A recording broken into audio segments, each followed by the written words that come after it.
Ladies and gentlemen, welcome back to the podcast. I'm your host, Shawn Anthony, and I'm excited because you are here checking out the show. But I understand, fam, this could be your very first time, so let me tell you about what we do.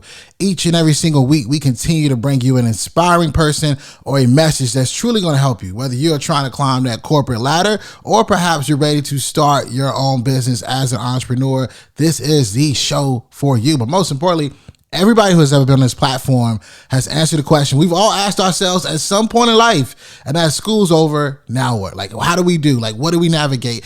Who's the next call we make? How do we figure out what is the next chapter of our life? And because of you, this show has completely blown up. And if you know anything about the show, I love to kick this thing off with the review of the week. So shout out to you right now if you're watching this on YouTube /schools over now what, and checking this out. I'm going to pull that review up so you can see it on the screen. And this week it comes from RBS 199, and they wrote, great, just listen, great interviews. Listen, if you feel like RBS 199 and you've enjoyed this show, all that we ask is that you subscribe to the channel right now if you're watching this, or if you're listening to us on Apple, Spotify, whatever platform that is, smash that 5-star rating and share this with a friend. This show is impactful because you are telling other people about it. And that's the only fee we got for the show is like, yo, fam, if you got anything from this, tell somebody, right? Next time you're at the gym, next time you're at work, the next time you're on a lunch break, or next time you are just chilling around a group of friends, tell them about the show. School's over now what?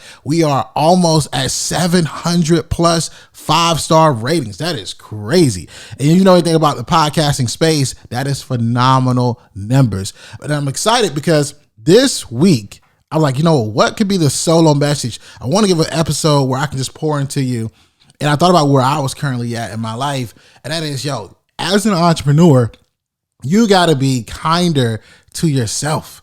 And I said, okay, how can I share this message with you guys where it's going to hit you? And I want to share with you today 5 ways to be kinder to yourself as an entrepreneur. So get ready to write this down, pen, pad, paper, however you take notes. Number 1, the importance of self-care. That's right. The importance of self-care. Like, there's benefits into realizing that you need to put yourself first. And what they may look like is maybe rest, maybe exercise, maybe taking that 15-minute break from whatever activity or project that you're currently working on.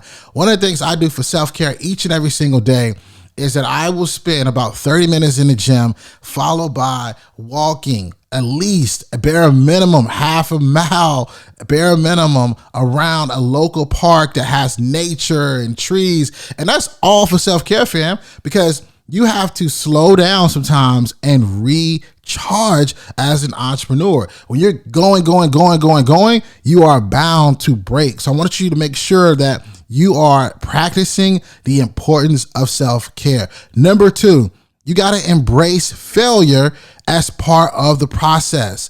Entrepreneurs and entrepreneurship can be a challenging and an uncertain journey. There's things that you're probably doing right now that you wouldn't have done 6 months ago. Or there's things that is causing you right now to shift and change your business. Hey, it might even be Chat GPT, which is like having you figure out, okay, if they can do this, what can I do differently to provide a service for my customers that a computer can never do, right? That's a whole episode in itself. But you have to really sit down and say, okay, if I'm going to really truly be kinder to myself, right? I have to embrace failure as part of the journey. I have to figure out, okay, what can I learn from the situation? How can I, view mistakes as opportunities for growth, and also be able to practice self-compassion when things don't go as planned. When things don't go as planned, it's often a sign that you need to switch directions, and it could play in your favor. So making sure that you're writing this down, embrace failure as part of the process. Number 3,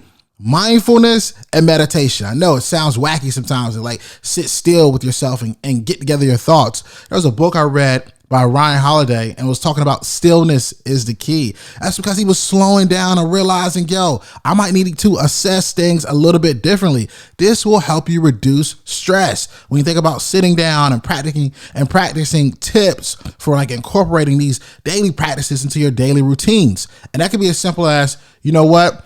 I'm going to spend 10 minutes after every 90 minutes just focusing, relaxing, and realizing the moment that I'm truly walking into, right? And the moment I'm truly walking into. And there might even be apps. There's apps like Calm, right? That can calm us down whenever we're going to a stressful meeting or whenever we're going to, something of high stress or something that can make us, think a little bit longer or harder.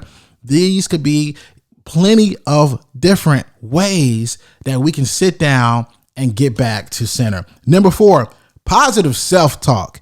Like, you better start having positive self-talk as an entrepreneur, because every day ain't gonna be the same, fam. Every day can look completely different than what it looked like last year. And you gotta have those words that you're saying to yourself. And it's not cockiness, it's affirmations. That's when you're saying to yourself, I am worthy of this. I am the best at what I do. I do this because I know it makes a difference. My voice matters. Money is attracted to me. Positive self-talk is key. And you have to become kinder to yourself as an entrepreneur if you're really going to make it in this space. And I want you to really practice this. And if you can't figure out the time to practice this, one of the things that I like to do is write it down on sticky notes, place it around the mirror, look yourself every single day in that mirror and repeat those affirmations and have that positive self-talk that's going to truly help you. Number 5, and this is a biggie, and I didn't realize how important this was until things got a little bit hard, or things got a little complicated and I had to switch things up. But build a support system. Entrepreneurs face a unique set of challenges that very few can relate to, but you have to find you a support system where you feel comfortable talking to, a group of people. It might be a mentor, it might be a friend, but whatever group that is, where you're able to talk out strategies, nurture those relationships. Maybe you don't have those relationships. You're like, Shawn, how can I find a support system? It might be you attending a networking event. It might be you attending somewhere where people in your industry are meeting in groups, but you have to build a support system. So I'll go over this really quickly. The 5 things, and these are the 5 ways to be kinder to yourself as an entrepreneur. Number 1, the importance of self-care. Number 2, embracing failure as part of the process. Number 3, mindfulness and meditation. Number 4, positive self-talk. And number 5, building a support system.